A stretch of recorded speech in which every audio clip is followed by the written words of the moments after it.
Okay, so today I'm going to be talking to you about the fact that the current laws against cyberbullying are not doing enough to prevent it from occurring.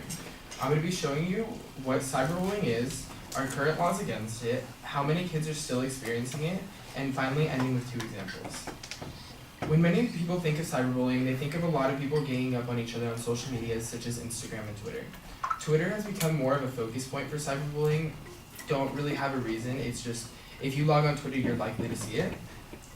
But cyberbullying is actually much more than that.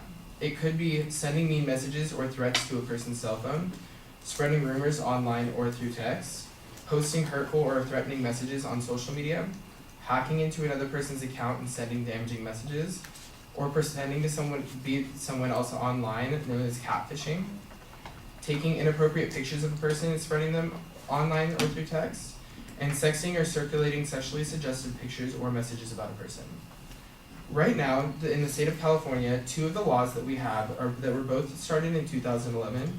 The first one states that under existing law, bullying, including bullying committed by the means of an electronic act as defined, is a ground on which suspension or expulsion may be based.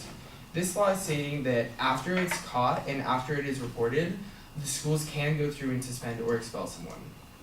The second law, which is called Seth's Law, named after a 13-year-old Seth Walsh who committed suicide after being harassed online due to sexual orientation and identity, requires school policy and investigation processes.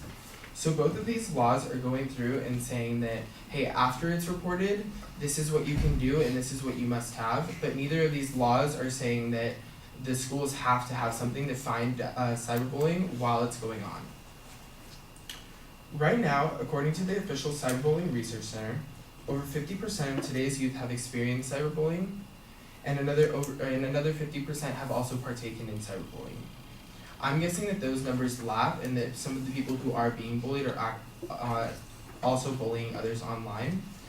But the big number is that only 10% of cyberbullying victims will report it to an adult about getting cyberbullied.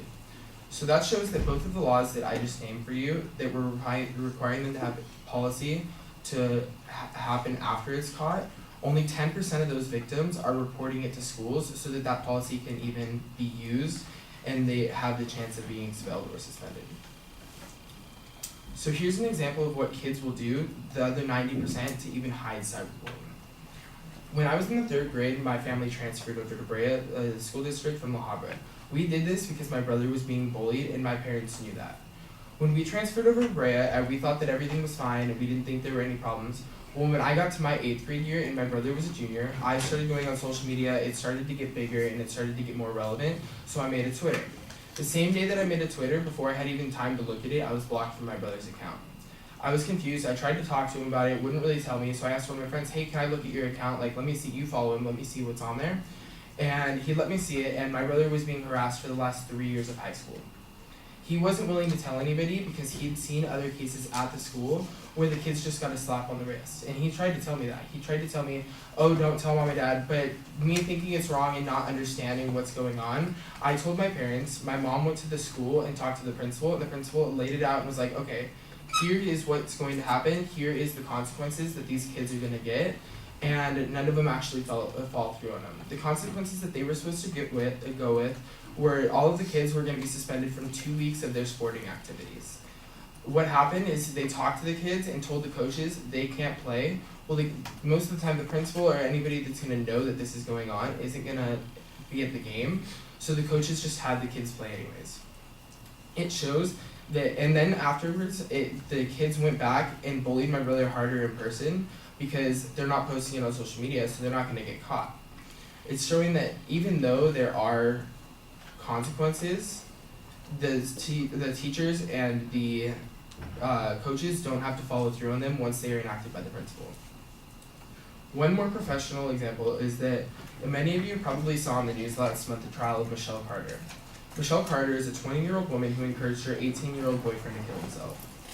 She encouraged him over hundreds of text messages, and she encouraged him over phone calls.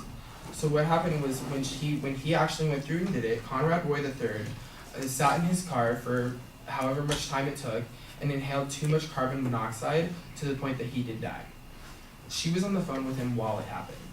Then when they went back and found out that she was on the phone, they listened to what happened. She never told him to stop, and she never called the police afterwards. When it was done, she hung up the phone and didn't think anything of it.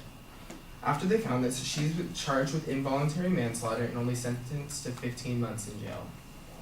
And according to many of the news sites out there right now, they're expecting and predicting that she's going to get away with, and she's going to get many appeals to the point that she doesn't have any, like she's going to get out in 1, 2, 3 months. They're not expecting her to actually have to serve, half of the term. Through these facts and examples, it's showing that even though there are already current and existing laws against cyberbullying, the consequences are not extreme enough to influence youth to stop doing it. Thank you.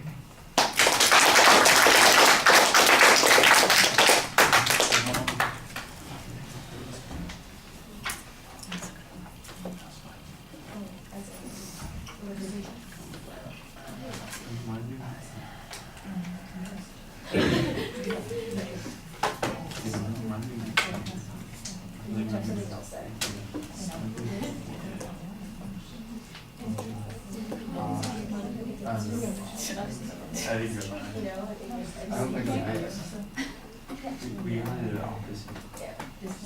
Oh, really? Yeah. You wanted someone wanted to do it first.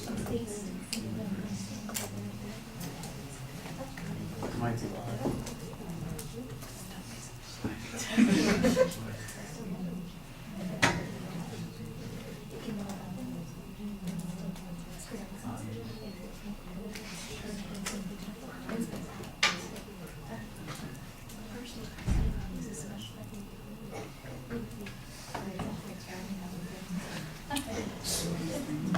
All right, Lucas, I think that you identify the proposition pretty clearly. There's a preview, but you go through it very quickly, and it sounded like you had 5 or 6 supporting points that you're going to have in the speech, and I think you went through them very rapidly. I think that's a little bit problematic. What's more problematic is when you get to the body of the speech, you don't really signpost those points in the presentation, and so it's not helping as much as it should in creating a structure for the presentation.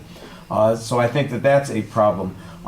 The information that you have on cyberbullying and what the existing laws are, that's fine. You refer to the 2 laws in California. That's good background information on that particular point. There's some statistical information about bullying, the number of kids who are bullied, who participate in bullying, who will bother to report the bullying. That I thought was pretty reasonable for the presentation. The inference that you're making is that the presence of bullying suggests that the penalties aren't strong enough, or that there would be some difference if there were more penalties. That, I think, needs a lot more development. We have a lot of laws, for instance, that with substantial penalties on them, people still continue to break those laws, whether they are severe laws like murder or whether they are just speeding laws. The question is, would changing the penalties, for instance, or enforcing it more strongly, reduce those particular kinds of crimes? Then, if you had some evidence that showed that was effective, I think you could draw an analogy to the point that you're making here. The fact that we have policies in place, your proof for the notion that these policies aren't working is a personal example, which I think is a good starting point. But outside of that, I'm not sure that you have much else except that general statistic about how frequently bullying goes on. And I'm not, frankly, I know that this is a thing, the cyberbullying thing. I missed all that. It wasn't happening when I was a kid. But there was plenty of bullying that went on. It's been going on forever. Kids are not good. Middle school is hell, and everybody knows it, and that's just always been the way. The idea that we're going to be able to change that in some way, I think, is problematic, and you need something that shows that there is there some place that does something different that is more effective? That's the kind of thing that I think is missing in your argument to suggest that there would be a difference. The example that you have of what's her name, who bullied her boyfriend into killing himself, Michelle Carter, there it is. It's I heard of the case. I know what's going on. There was a conviction. You said that the penalty's not enough. There are plenty of people who don't even think it's a crime. So when you say the penalty's not enough, now we're getting into something that's a little bit more subjective. Would people have been prevented from doing this if it was you know, I guess she should go to prison for 50 years or the death penalty. I don't know. You know, it's just like, it's not enough.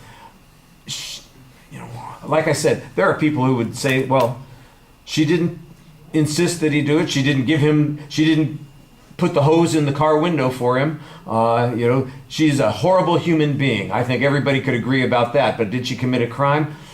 I don't know about that. You know, there are people who would suggest, hey, you know, people are mean to each other all the time. We don't necessarily put them in jail for that. If that was true, half of the divorced people in the country would be charging their spouse with some crime because they were so mean to them that it was hard for them to get through their life. I just think that you need something more, and maybe we just don't have that yet because we don't have enough data on this. But I did think that you found a way to turn it into an argument, suggesting that what we have is insufficient because it continues to exist and because there seem to be loopholes in the enforcement. I can see why it is that you are making this as an argument. So I think you managed mostly to succeed on that. I'm just not sure that it's sufficient. You know, maybe it's deficient on the sufficiency standard that we're looking at. All right, thank you.